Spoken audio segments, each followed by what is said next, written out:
And now, Deborah Kobylt live.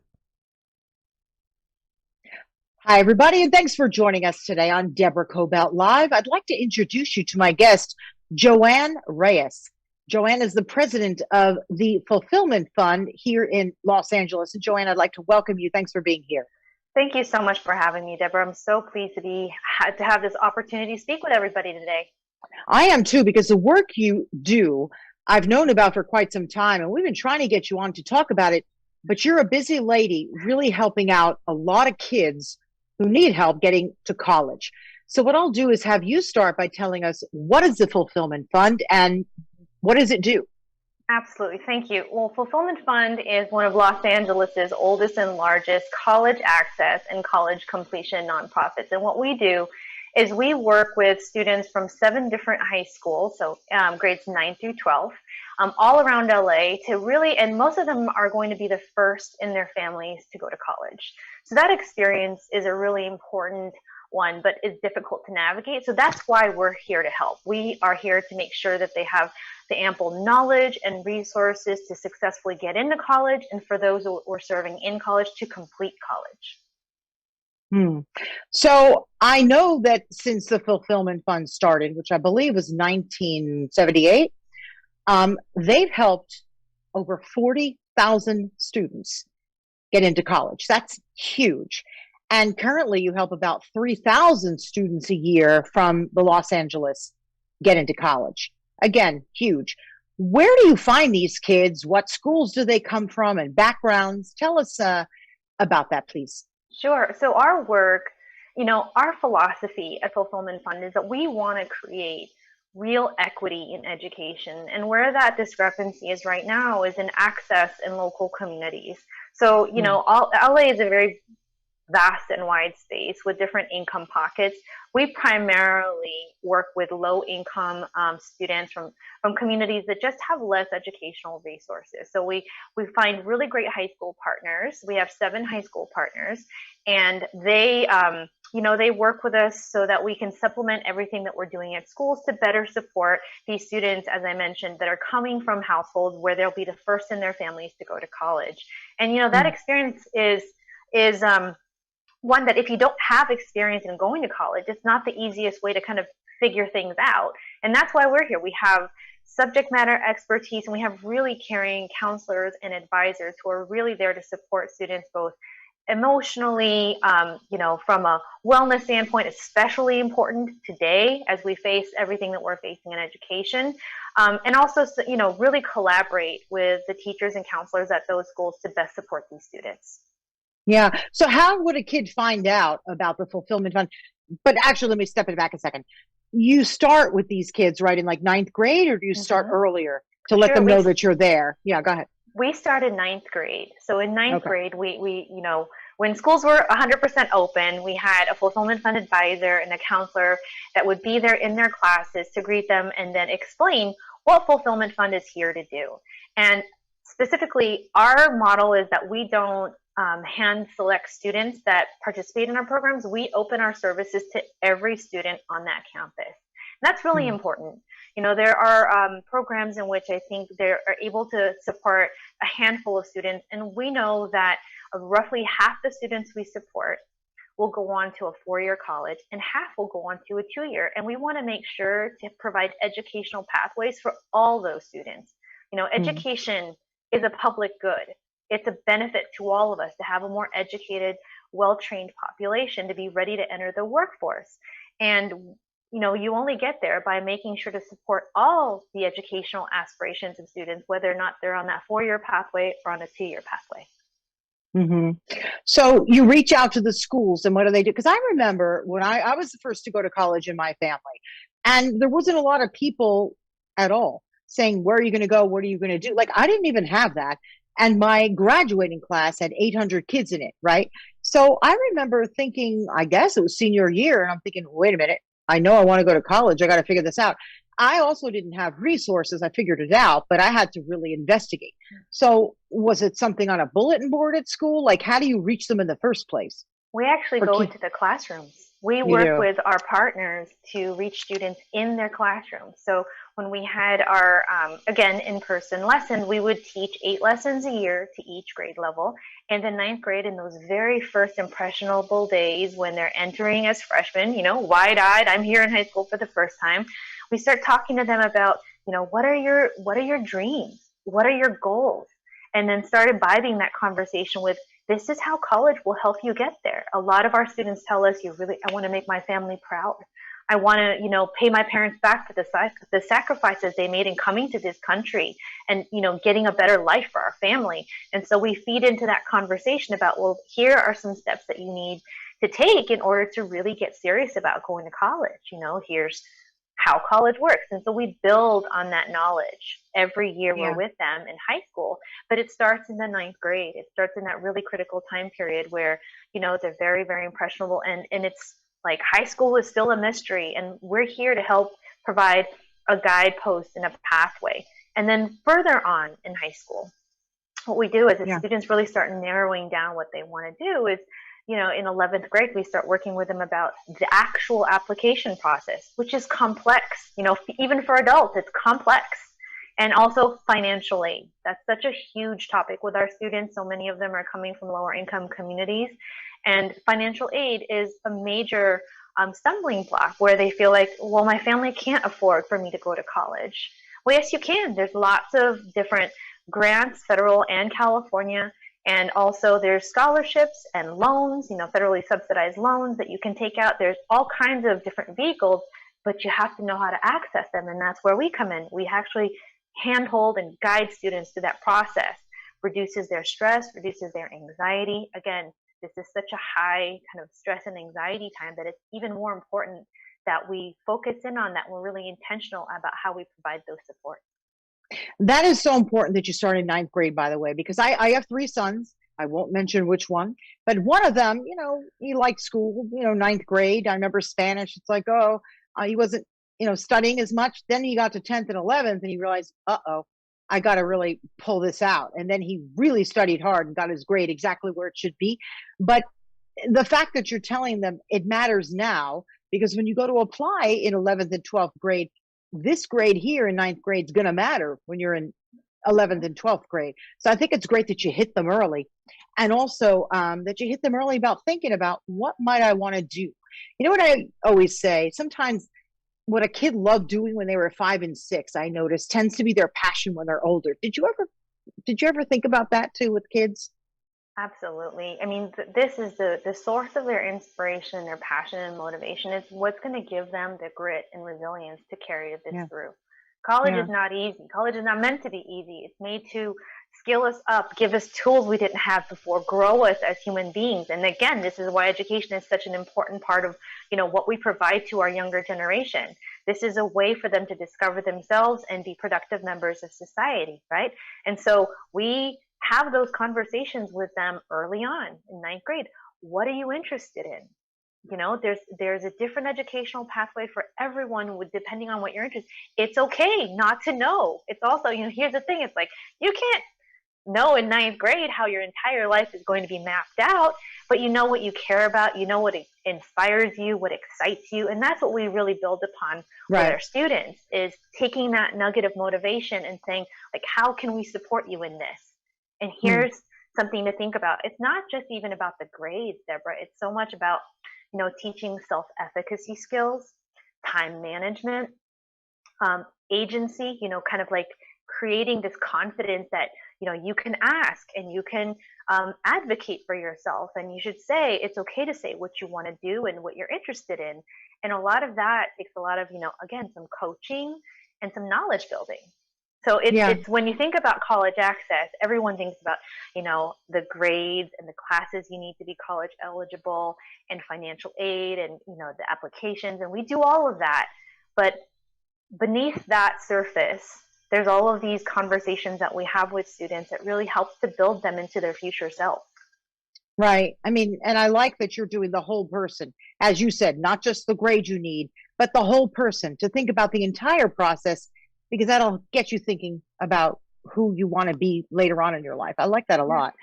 Tell me, from what I understand, you also follow through with these kids, right? When they're in Mhm. college, don't you tell me about that? Because you keep them on Yes, that track. You help them on that track, stay on it. absolutely. So we build relationships with our students where there's a trust relationship where we know that we can then, as they're graduating from high school, making those really wonderful college decisions. And, decision day is coming up May 1st, college signing day. And, we want to make sure that they feel supported as first generation students going to college. That will be a new experience for them and for their families. The majority of our students, again, will be the first in their families to go to college. So they need emotional supports. They need, kind of day-to-day pointers. It's silly, but there's things like, I didn't know this because I'm also a first generation student. Um, what are twin extra long sheets? You only know that if you go to a dorm for the first time, and yet, I say that facetiously, but these are some of the things that like first generation students don't know. And where's the best place to get the most the most inexpensive books, where, like, how can you help to really stretch your dollar? If you need financial aid, you're looking for ways to stretch your dollar, and no student should have to choose between buying a textbook or their next meal, right? And so we really want to make sure that we support those students as they go along that journey and building along the way. So keep in mind, we've been with them for 4 years at this point, right? And we've been helping them with their confidence and self-advocacy. But then through college completion, it gets to be like, all right, well, what do I want to major in? And how are you doing with the adjustment to college? Hmm.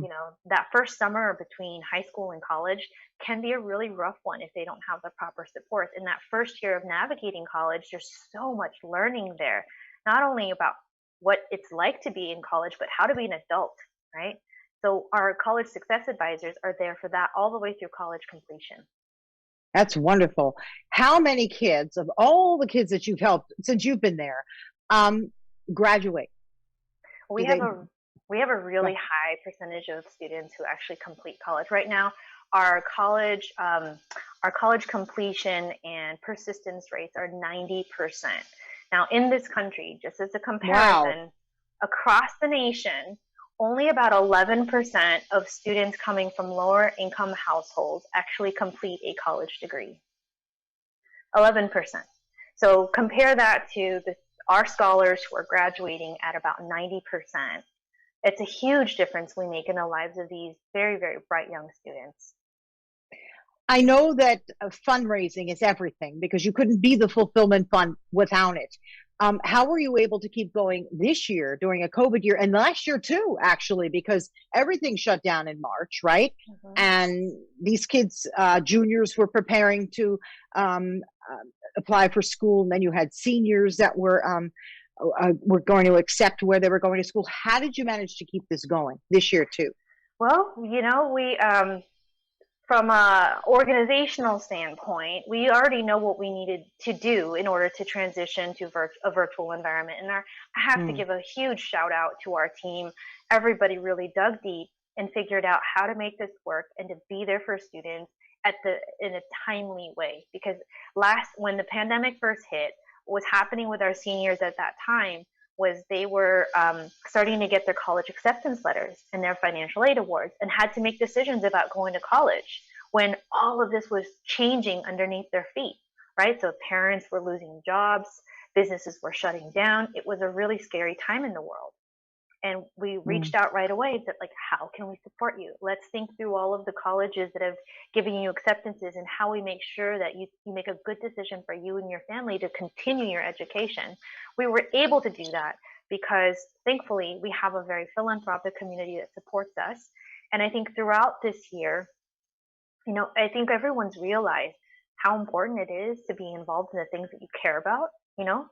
What the pandemic has really shown us is that our community cares about us. LA has cared about us for 43 years and continues to care about us. So we have individuals who have reached deep. We have individuals who've created giving circles among friends. We have many opportunities to give, and we do exist on philanthropy. Unfortunately, there isn't another source for us to be able to do our work. We are a 501c3 nonprofit organization, and we exist based on the ability of the community to provide support so that our hardworking and passionate and deeply knowledgeable staff can go out there and provide all these supports to students.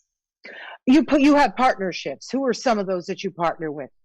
Absolutely. So first, I'd like to thank our high school partners, because really, like, we're there to support them, and it's that collaboration that makes this all work. From a philanthropic side, we have, several of our large foundations here in Los Angeles who do support our work. The WM Keck Foundation, the Amundsen Foundation, the California Community Foundation. Those are among our bigger funders, the Windsong Trust, and we also have several anonymous funders as well. And then, but more than the big grants, we also have a really wonderful community of individuals. So our board is very activated. We've got a couple of different auxiliary groups that create groups of volunteers that go out there and spread the word and advocate for Fulfillment Fund among their friends. And that's what really we need. We need everybody to spread the word. Like, this is a good thing in our community. We are all part of this, and we are all responsible, right, for the health and well-being of our community. And this is one way you can do good in that. Yeah, and let's remember, an educated community, regardless of where you come from in your circumstance, is better for all of us. Education has got to be for everybody. And for those people who can't afford it, there's folks like you, the president of the Fulfillment Fund, and the really incredible work you do. You're there to help those who might otherwise actually just get lost in the entire process and may never even go to school. And then who knows what would happen in a person's life if that's the case. So thank you so much for all you do. Go ahead. You wanted to say something. Yeah, I mentioned from personal experience that I'm a first-generation student. And I firmly believe, and all of us believe in, within the Fulfillment Fund and all the folks that participate in what we do from a volunteer standpoint, that your future shouldn't be based on luck, right? There is hard work involved in what our students are putting forth, but they need opportunity, the same opportunity. And right now, those opportunities don't exist. There's just less opportunity when your schools don't have the same resources as those in wealthier communities, or when you're the first person in your family that's pursued this pathway and you just need more knowledge, right? You need more knowledge. There's drive from within. There's inspiration. You need financial support, you need knowledge, and you need access. And that's what the Fulfillment Fund is here to do. And I can tell you, I'm K through 12 LAUSD proud. Okay, I'm a product of the public school system here in Los Angeles.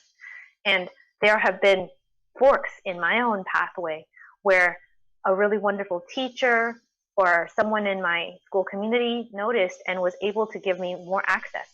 But it shouldn't take these one-offs, right? We should provide systems and put procedures in place so that all students have access. There's so many more young students like me who maybe didn't have the same access I did because maybe they didn't have the same pathway. And I think that what we're here to do is create some real opportunities to provide educational equity for all our students. Now, how can people participate and how can they support you?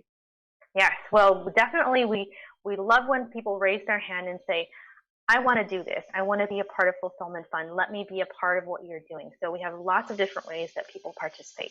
One, I mentioned fundraising and philanthropy. It's such an important part of who we are and how we're able to do what we do. We have an upcoming event called Sip and Celebrate. It's a really fun happy hour. You'll be inspired. It's all virtual this year for obvious reasons, but there's ways that you can purchase a ticket, make a donation. You just go right to fulfillment.org, and that's our website, and you can find the Sip and Celebrate event there. And then we need, career volunteers. We need people who are interested in sharing their knowledge and their stories with our students, both high school and college, and especially in college, because right now we're at a crossroads where the job market's been really terrible. We have a brand new fresh crop of college graduates eager to enter the job market, but they're having a harder time doing so because of the state of things right now.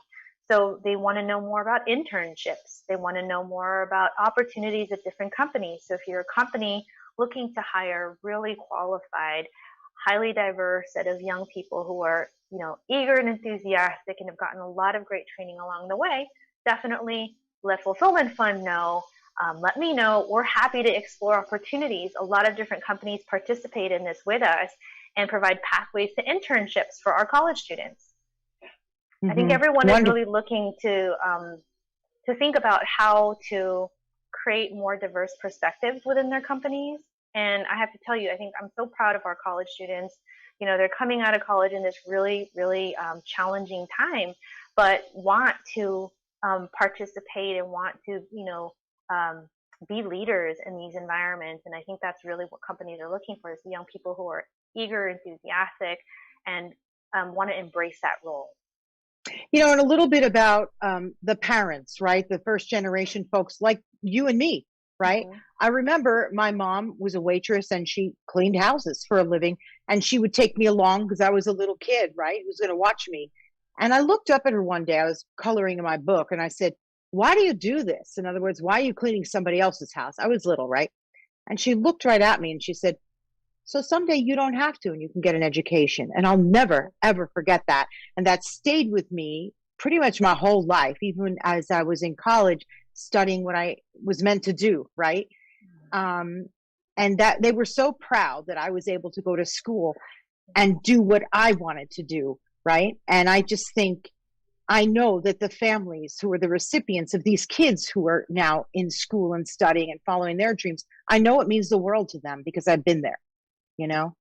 Yeah, and I would say that's a really prevalent theme among our many students, is that they want to make their parents proud, their parents, their guardians, their grandparents, their extended family, because they know what it's taken for them to be in the place they're at now. And that is a big source of motivation for our parents too, is every parent wants a better life for their kid than they had themselves. Like, that's why we become parents. You want to really, be able to give your kid more than you had, and a better life, an easier life. That's the huge source of the parents' love and motivation.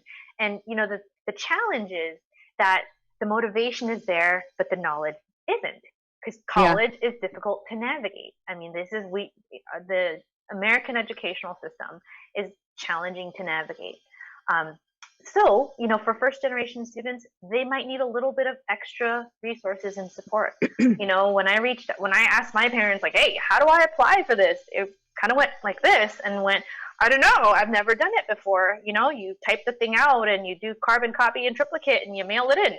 But then the questions were specific to, like, financial aid and what you do about this and what you do about that. And there's definitions and terms that my parents had never heard of before.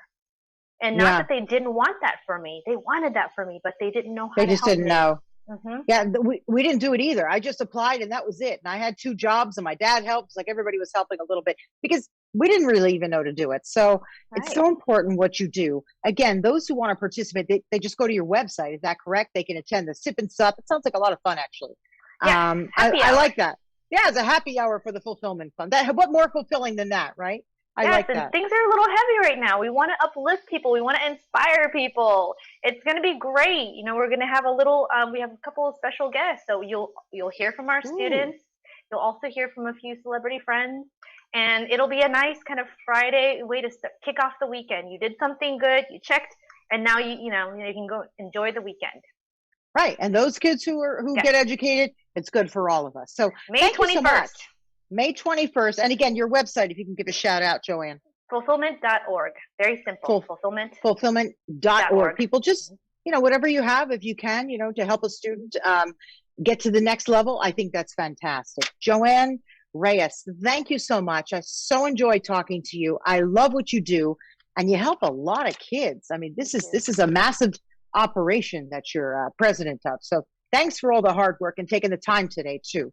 Well, so I'd say I feel honored. I get to come to work every day and do this. I get to do this. What an incredible privilege it is for me to be able to do this. And all of us at Fulfillment Fund, we really feel that same way, that passion flows from within us. Because this is there, I think about this opportunity where I'm speaking to your listeners, Deborah, and I get to bring you this really wonderful opportunity to do something great in your community. So thank you.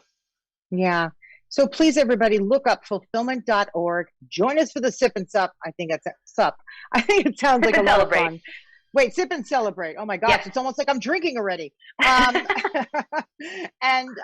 for a great cause, again, it helps out everybody, the kids, the community, and ourselves.